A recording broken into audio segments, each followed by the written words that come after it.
Bonjour ou bonsoir, chers challengers. Cela dépend bien évidemment du temps auquel vous regardez cette vidéo. Aujourd'hui, nous allons aborder le premier cours de notre module 1. Je suis Madame Prudence DCA, votre coach et formatrice pour le programme Challenge ta vie.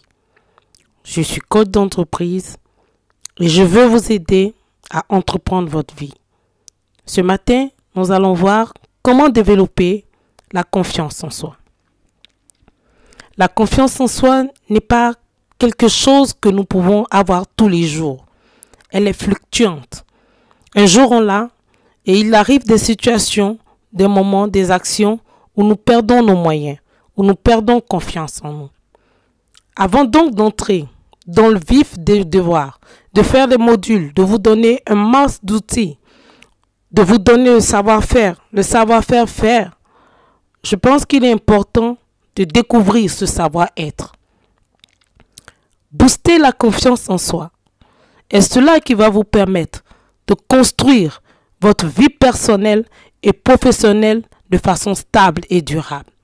Parce que la confiance en soi est le socle sur lequel vous allez baser votre expertise. Et cela qui va vous permettre de vous propulser et d'aller dans l'avant dans la réalisation de votre projet, de votre vie professionnelle. Passer donc à l'action vous permettra de développer de la compétence. Pourquoi est-ce que cela vous permettra de développer votre compétence? Parce que à force de faire, de refaire, de refaire les actions, vous finissez par acquérir de l'expérience et donc à développer votre compétence. Et pourquoi c'est important pour vous de développer votre compétence? Développer votre compétence vous permet de devenir confiant, d'être assuré d'avoir l'expertise nécessaire, la compétence nécessaire, les aptitudes nécessaires pour poser une action, pour réaliser quelque chose.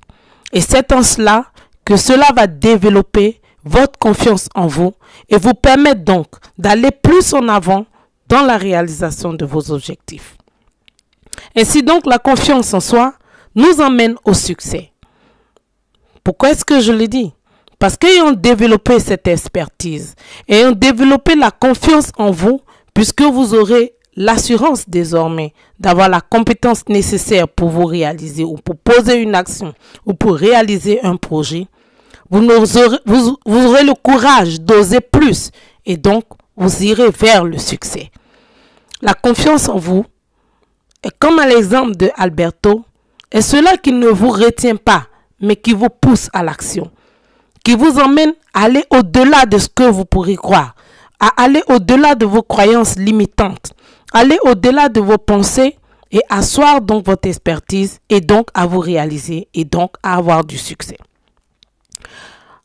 Je vais pour ainsi dire vous parler de 5 déterminants sur lesquels vous pourrez baser le développement de votre confiance en soi.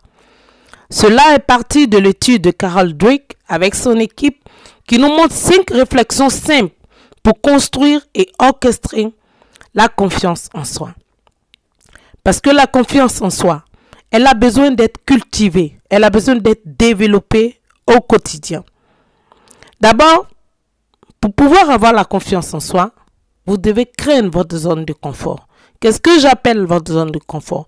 Votre zone de confort, c'est le milieu, c'est le moment, c'est la situation où vous vous sentez à l'aise, où vous n'avez pas de défi, parce que vous avez l'habitude de le faire. Donc tout ce qui vous est usuel, tout ce qui vous est habituel. Et la zone de confort, c'est tout le contraire. Tout ce qui vous fait honte, tout ce qui vous gêne à accomplir. Vous devez donc devenir confortable à être inconfortable. Dans notre société actuelle, c'est échouer que de n'arriver pas à faire quelque chose. C'est échouer que d'avoir des lapsus, des actes manqués, de trembler, d'avoir peur. Mais cette situation, au contraire, nous permet de développer notre mieux-être. Ensuite, troisièmement, il faut apprendre à échouer rapidement. Dans tous les cas, dans toute situation, quel que soit le domaine dans lequel vous êtes, vous allez toujours avoir votre première fois. Il faut donc la faire rapidement. Il faut donc faire cet exercice, ce passage obligé rapidement. Quatrièmement, vous devez faire la liste de toutes vos actions, donc qui sont inspirantes, qui sont imparfaites, que vous craignez, qui vous font peur, que vous n'osez pas faire. Faire la liste de toutes ces actions et commencer à les faire et vous mettre dans l'action. Faire les différentes étapes qui vont vous permettre donc de réaliser ces actions. Le cinquième déterminant, c'est transformer vos si. Vos si, c'est toutes ces pensées limitantes que vous-même vous faites, toutes ces angoisses, ce stress, ces inquiétudes, ces doutes que vous faites avant d'aborder un nouveau projet. Ça ne nous servira à rien dans tous les cas d'avoir des doutes négatifs, de se dire « et si ça ne va pas marcher? Et si j'échoue ?»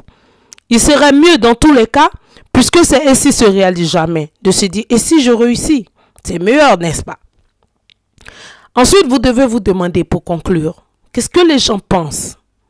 Non seulement ce que les gens pensent de vous, mais ce que vous-même vous pensez de vous. Vous aurez donc établir un tableau dans lequel vous ferez l'évaluation de ce que les autres disent de vous, de ce que les autres pensent de vous, ensuite de ce que vous-même vous pensez de vous, de vos capacités, et vous allez faire l'équivalent avec ce que vous avez déjà réalisé. Si vous arrivez à le faire, vous êtes alors prêt pour l'aventure, prêt pour vous lancer dans la création de votre avenir, prêt pour devenir l'artisan de votre propre réalité.